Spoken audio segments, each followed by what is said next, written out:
Alors, bon matin tout le monde, bienvenue à cette séance extraordinaire du Conseil de ville de Saint-Constant en ce jeudi 25 août 2022, 8 heures. Donc, nous avons 5 points à l'ordre du jour au niveau de cette séance extraordinaire.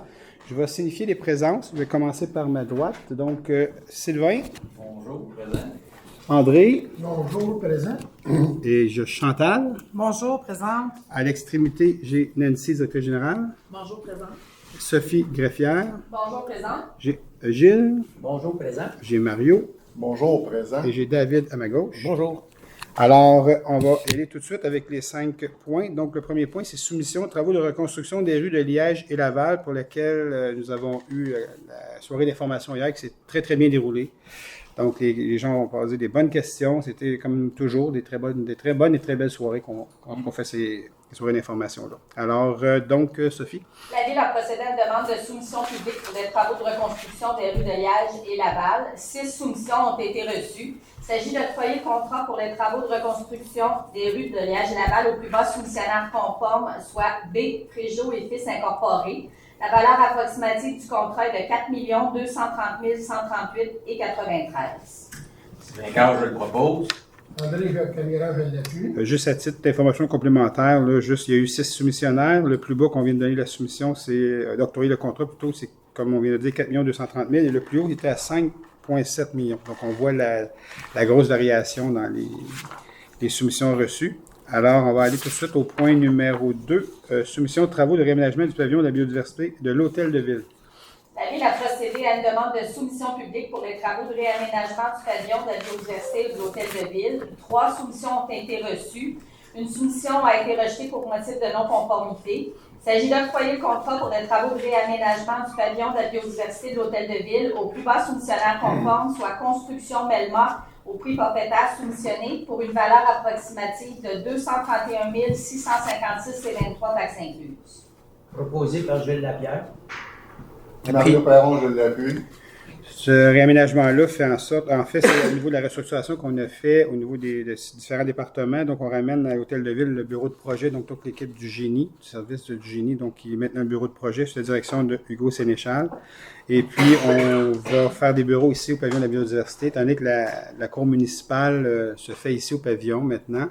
Mais l'équipe de la cour municipale va venir travailler directement ici. Leurs bureaux vont être maintenant au pavillon de la biodiversité. Alors, c'est ça au niveau des modifications et des rénovations qu'on veut faire. Donc, le point numéro 3, c'est travaux de construction du chalet de la base de plein air. La Ville a procédé à une demande de soumission publique pour les travaux de construction du chalet de la base de plein air. 8 soumissions ont été reçues. Il s'agit d'octroyer le contrat pour les travaux plus bas soumissionnaire conforme, soit Construction GCP Incorporée au prix unitaire et forfaitaire soumissionné pour une valeur approximative de contrat de 2 322 568,54 taxes incluses. Mario Perron, je le propose. David, je l'appuie. Et puis, relativement à ce point-là, nous avons eu 8 soumissionnaires, donc le plus bas avec lequel on a donné le contrat ce matin à 2,3 et le plus haut était à 3,4. Donc, encore une fois, on voit quand même beaucoup de différences. Alors, point numéro 4, approbation d'un système de pondération et d'évaluation des offres, services professionnels en vérification externe et abrogation de la résolution numéro 294-15. D'approuver le système de pondération et d'évaluation des offres ainsi que les critères de sélection devant être utilisés pour les appels d'offres de services professionnels en vérification externe tels que soumis à la présente séance et d'abroger la résolution 294-15. Proposé par André Caméra. Appuyé par Chantal Boudria.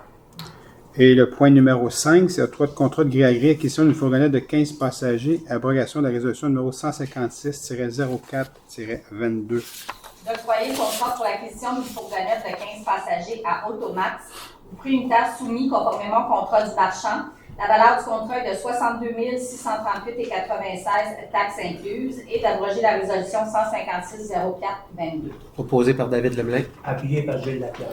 La fourgonnette aura principalement son utilisation au niveau de notre service pré-ado et ado, donc le SPA, et pour d'autres besoins au niveau de l'organisation. Alors, c'est un peu ça. Est-ce qu'il y a eu des questions? Non. Il n'y a pas eu de questions. Alors, ça termine en fait la réunion extraordinaire. Donc, merci beaucoup tout le monde d'avoir été présent et je vous souhaite une bonne journée.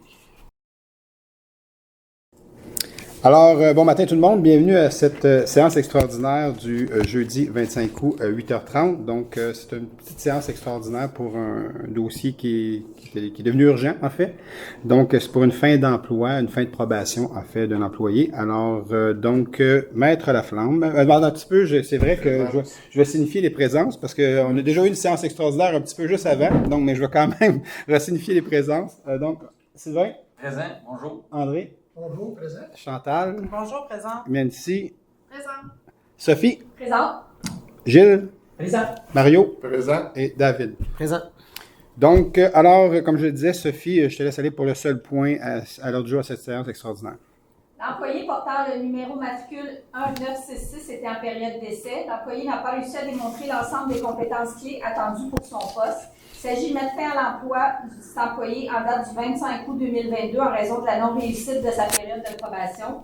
De lui verser une semaine de salaire à titre d'indemnité tenant lieu de préavis de cessation d'emploi et le solde non utilisé de toutes ses banques. Sylvain Cage, je le propose. Mario Perron, je l'appuie. Alors, c'était le seul point, comme je disais à l'ordre du jour. Donc, merci beaucoup encore une fois d'avoir été présent pour les deux séances extraordinaires de ce matin. Alors, je vous souhaite une bonne journée à tout le monde. Merci beaucoup.